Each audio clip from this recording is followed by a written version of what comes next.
આરોગ્યની સેવાઓ અને આરોગ્યને લગતી યોજનાના મોનિટરિંગ માટે ગાંધીનગરમાં આરોગ્ય સમીક્ષા કેન્દ્રની 5 જૂને શરૂઆત થશે।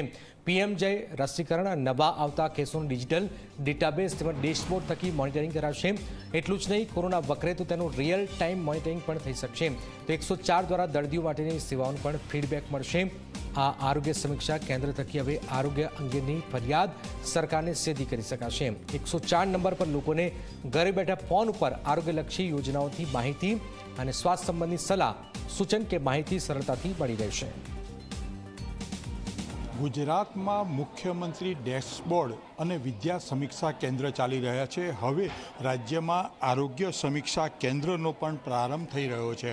આગામી 5 તારીખે રાજ્યના આરોગ્ય મંત્રી ઋષિકેશ પટેલ જે આરોગ્ય સમીક્ષા કેન્દ્ર છે તેનો પ્રારંભ કરશે। આરોગ્ય વિભાગની જે સેવાઓ છે, યોજનાઓ છે અને કાર્યક્રમોની સર્વગ્રાહી સમીક્ષા અને મૂલ્યાંકન એક જ સ્થળે થઈ શકે એટલા માટે ગાંધીનગરમાં આ આરોગ્ય સમીક્ષા કેન્દ્રનો પ્રારંભ કરવામાં આવ્યો છે। હેલ્પલાઇન નંબર 104 દ્વારા દર્દીઓને વિશિષ્ટ ફીડબેક પણ ફોન પર આપવામાં આવશે। એ પ્રકારની સુવિધાઓ ઊભી કરવામાં આવી છે। સ્વાભાવિક છે કે સૌથી વધારે મહત્ત્વનું કહી શકાય PMJY હેલ્પલાઇન નંબર આરોગ્ય સમીક્ષા કેન્દ્રમાં કાર્યરત બનશે અને આરોગ્યલક્ષી કાર્યક્રમો સહિતનું સંકલન ડિજિટલ ડેટાબેઝ પણ અહીંયા સીધી રીતે કરવામાં આવશે। એ પ્રકારની સીધી વ્યવસ્થા અહીંયા ઊભી કરવામાં આવી છે। જે અત્યારે આપણે જે જગ્યાએ જોઈ રહ્યા છે એ કોલ સેન્ટર છે।